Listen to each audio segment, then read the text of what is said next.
Hello everyone, welcome to the channel. This is Clinical Reasoning series. Today I will be discussing the case number 11. Before I start the discussion, please note that this discussion is only for academic purposes and it cannot be directly related to the patient care. So let us see the clinical history. This is a 60-year-old male who presented with the complaints of facial pain and toothache on his left side along with low-grade fever. There is also epistaxis and periorbital swelling noted for the past 2 days. Another history given is this patient is a known diabetic for the past 10 years with irregular compliance to treatment. So it is very clear from the question that this is a case of some infection because the patient is having fever, pain, toothache. Along with that, there is some swelling in the eyes with epistaxis. And one more very important clue they have given is the patient is a diabetic with irregular complaints. Always remember this point. Compared to general population, diabetic persons are at high risk of infections, especially because their cell-mediated immunity and phagocyte function is little bit on the lower side compared to normal persons. This is the reason for this is probably not very clearly known, but it is attributed due to hyperglycemia noted in diabetic patients. Also, there is decreased chances of vascularization in patients with diabetes, which is also one more contributing factors. Even you might have studied about poor wound healing as one of the classical features associated with diabetes. Okay, right. So a diabetic patient having some infection is the question. You can see the findings given at the time of admission. The patient was stuporous at the time of admission. However, the vitals were stable and you can see the blood sugar is high, which is 410 milligram per deciliter. There is also bilateral periorbital edema, ptosis, drooping of the eyelids, along with purulent discharge, and the patient was not able to open the affected eye. And one more very important clue which is given in the question is the patient has bluish black discoloration over left half of the face. And this in fact will actually tell you the diagnosis in this particular condition, because initially it appears like orbital cellulitis, okay, characterized by discharge, inability to open the eye along with edema and all, appears like an orbital discharge. But there are some other clues also in the question. What are they? The patient is also having facial pain, toothache, so something involving the mouth. There is also epistaxis present, so something involving the nose. So this is a problem which is not only involving the orbit, but it is also involving the mouth as well as the nose. And this is happening in a patient who is diabetic and who is not on regular treatment. Okay, so this is the background, and let us see what was the actual question. The actual question is, which of the following if started immediately would be life-saving in this patient? Okay, right. Before I am going to discuss the options, which are gentamicin, amphotericin, acyclovir, oseltamivir, let me tell you the discussion of this case and then I will come back to the question. So, as we were seeing, that diabetic patients are more prone for infections, especially fungal infections. And some infections are almost exclusively seen only in the diabetic population, or much more common in the diabetic population than the general population. Okay, now pause the video and write down whatever condition comes to your mind. Infections almost exclusively in the diabetic population. I'm sure that some of you might have written it down. What are they? Yes, one is rhinocerebral mucormycosis. Second is emphysematous infections of gallbladder and urinary tract, that is emphysematous cholecystitis and emphysematous pyelonephritis. Third is malignant or invasive otitis externa, usually caused by Pseudomonas, right? So these are exclusively in the diabetic population. Out of these three, what do you think is the diagnosis in our particular case? I am sure you might be able to tell the answer. The answer is rhinocerebral mucormycosis. Rhinocerebral mucormycosis is caused by fungi which is grouped under Mucormycetes. They were formerly under the group of Zygomycetes, and some of the old textbooks used to mention the same thing as Zygomycetes, but now it is rearranged as mucormycosis. Right.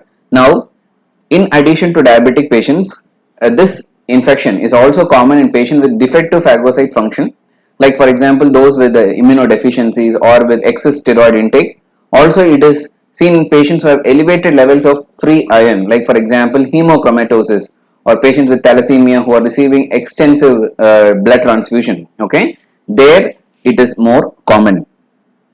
And among the different group of infections which are associated with mucormycosis, rhinocerebral form of mucormycosis is supposed to be the overall most common form of this infection. So how does this infection manifest? Initially it starts as a pain in the face or something like abnormal numbness in the face. Then it goes on to involve two important areas. One is the sinus. Okay. Initially it colonizes the nose, and from the nose it spreads into the sinus. At the same time, it can also spread into the oral cavity also. So initially it is the nose, sinus and the oral cavity which are usually affected. And later what happens? It starts spreading to the orbit, especially from the ethmoid sinus, it spreads into the orbit, causing this orbital cellulitis type of problem. But this is a very severe infection, and it's a very invasive infection also. The characteristic feature of this particular infection is by the formation of eschar, okay, which is a black necrotic patch in the affected areas. Please note that this eschar will not be present in the initial stage. In the initial stage, what will be present is that the tissues will be little bit edematous and reddish erythematous. Then what happened? They turn into this violaceous color, and then they turn into this black necrotic eschar. Are you able to follow this? Right. And what happens once it has involved the orbit? In more severe cases, it is going to invade the orbit also, and it is going to enter into the brain. Especially the frontal lobe of the brain is going to be affected in very severe cases, and that is why this patient can have this confusion, stupor state, as well as some of the patients they exhibit this frontal lobe involvement in the form of psychosis or antisocial behavior and all. Very classical presentation in a diabetic patient. A diabetic patient presenting with fever and some confusion or psychotic disturbances or antisocial behaviors, always think about this dangerous rhinocerebral mucormycosis. Right. Now, suppose I say that in this particular patient, the other eye is also involved. What would be the probable pathology which has caused the involvement of the other eye? I'm sure that some of you might be knowing the answers. Suppose the other eye, in this particular patient I was telling you, left eye is involved. Suppose the next day you are seeing the right eye is also involved. There is proptosis, there is bulging of the eyes, inability to open the right eye also. What would you think of? Very good. It is a crossover infection through the cavernous sinus. It is cavernous sinus thrombosis. Right. That is also one more deadly complication, and it's an ominous sign in rhinocerebral mucormycosis associated with very high mortality. Right. Okay. So if I ask you how do you make a diagnosis of rhinocerebral mucormycosis, two things are going to be helpful. One is biopsy, second is imaging. Out of this, biopsy is supposed to be the most specific way to diagnose rhinocerebral mucormycosis. Okay, so if you take the biopsy from the affected lesion, you are going to see this fungus in the form of this hyphae. Okay, and what are the characteristic features of this mucormycosis? It has got an aseptate hyphae which look like a ribbon. Okay, and very characteristically, as you can see with the arrows, especially this area, you can see that it is branching at right angles. Are you able to follow? Branching at right angles. Okay, out of these three findings, suppose there is a question like which is the finding on biopsy which is more characteristic and suggestive of mucormycosis, then your answer is going to be ribbon-like configuration of the hyphae. This is very characteristic of mucormycosis. Right. Now one more thing I have told you is imaging. Though in the picture during discussion I have given you the CT picture of the brain, what is the most sensitive imaging is a question, then your answer is going to be MRI. Of course, initially we do CT in a patient who is this stuporous, in a confused state and all, but then the most sensitive imaging is MRI of the brain. Okay, right. Now coming to the last point, what would be the treatment of this particular condition? The treatment of choice is which antifungal medication? Yes, it is.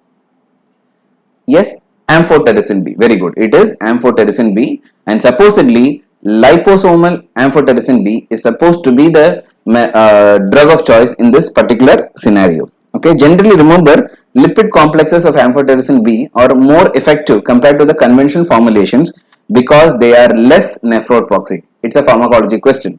Second, why liposomal amphotericin B? Because it is said to have a very good effectiveness, and number two is that the penetration into the brain is much more for liposomal amphotericin B compared to other formulations of amphotericin B. So that is a drug of choice, liposomal amphotericin B. Suppose it's a very severe infection, it is not just responding to liposomal amphotericin B. What other drug you can add? The other drug which you can add is echinocondins. Okay, so in severe disease, amphotericin B with echinocondins. Okay, so initially you try with amphotericin B, not responding, combine echinocondins also.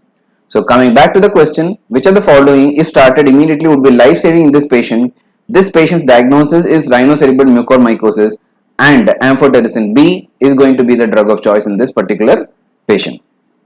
Hope you have liked this video. Please share it with your friends also, and don't forget to subscribe to this channel, and please press the bell icon so that you get notified of new videos as and when they are posted to this channel. I will see you soon in another clinical scenario video. Till then, enjoy the day and have a good day.